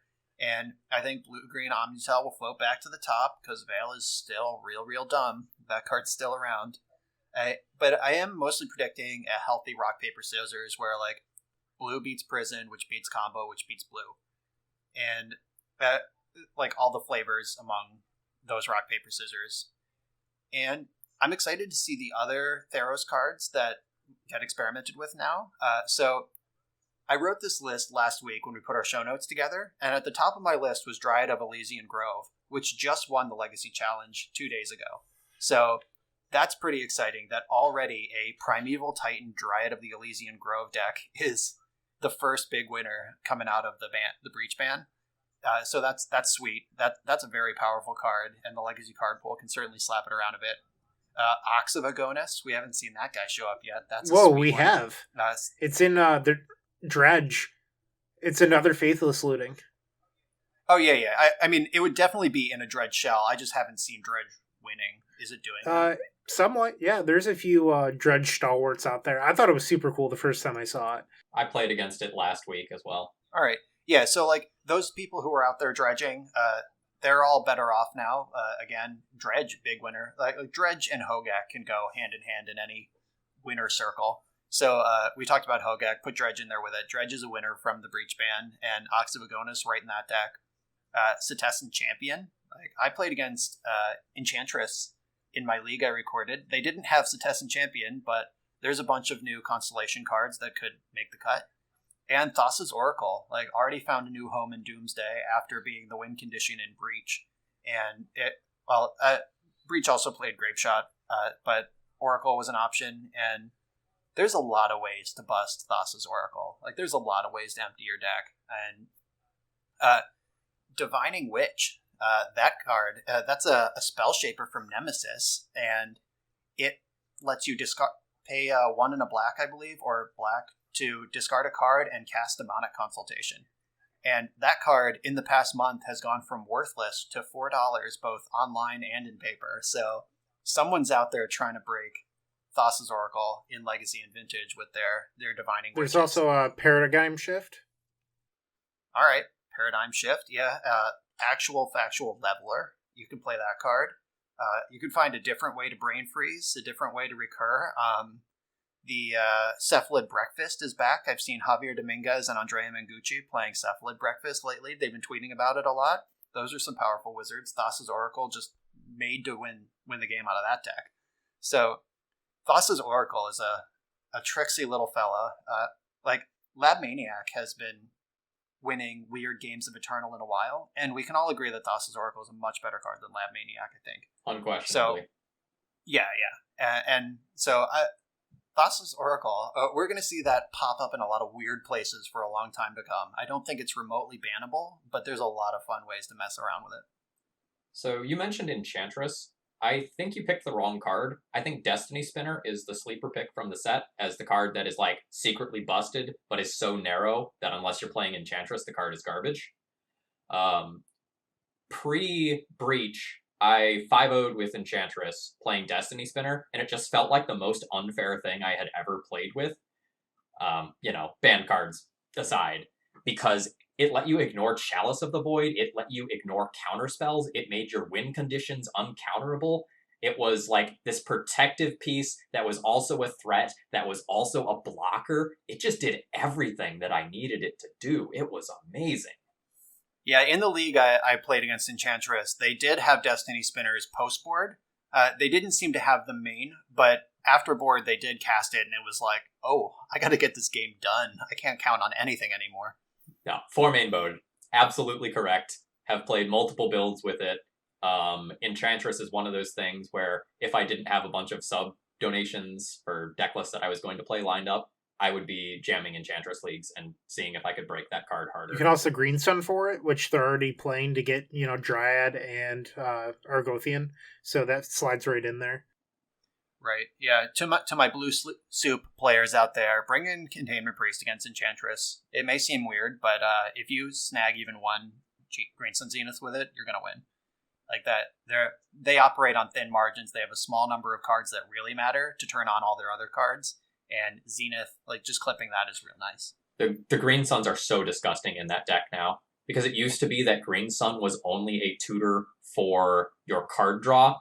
Now it's a tutor for your card draw, your win condition, and your protection simultaneously for the low cost of 3 mana, which is turn 2. So similar to Brian, I'm sort of expecting a similar thing. I'm expecting Veil to bounce back. I'm expecting a lot of miracles. Blue-Red X Delver.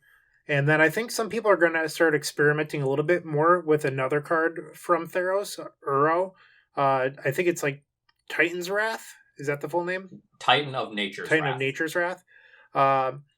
And that card started to pop up a little bit in Miracles. It's definitely already in the Strifo pile. It's real good. It allows these 4-color pile decks to beat decks that previously were nightmare matchups. I've sat there and watched Miracles outgrind Burn.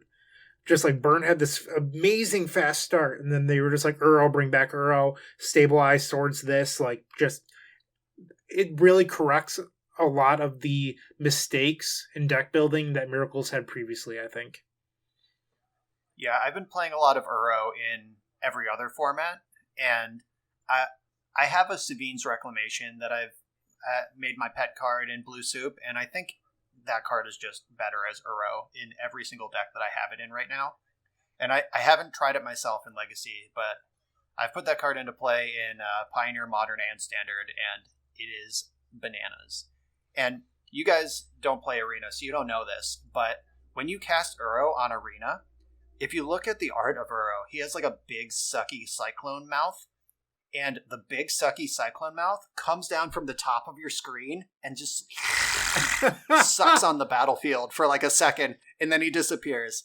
If you haven't seen that, I don't know, Google it. I'm sure someone has a video. I would of like Captain to get that Sucky sound Face. clipped. Do it. I'm happy to make that sound anytime. I do it in real life every time I cast Arrow. It's just...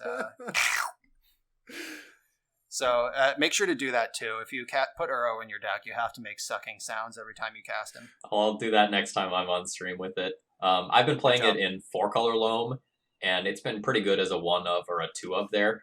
It does weird things that you don't necessarily think about at the time, but throwing one of those into play versus Delver is horrifying because it's bigger than things like Gurmag Angler, and it also gains you life, and it's probably a 3-turn clock at the slowest because they've already fetched.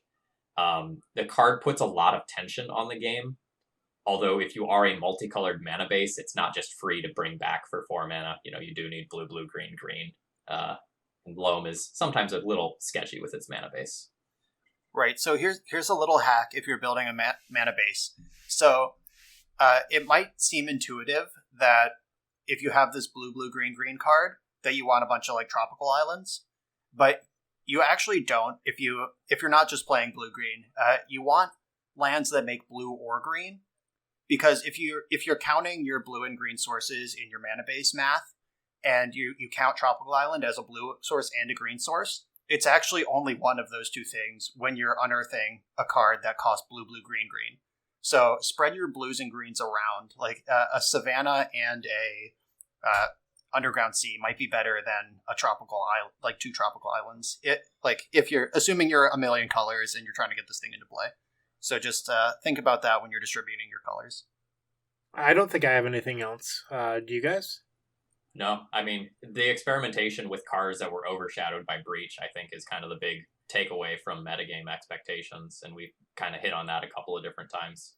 Yeah, it's still all fresh.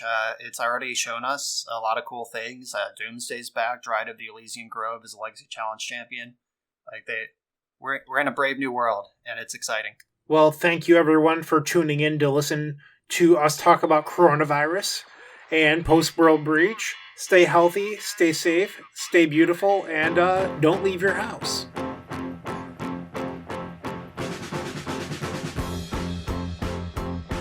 And the big sucky cyclone mouth comes down from the top of your screen and just sucks on the battlefield for like a second, and then he disappears.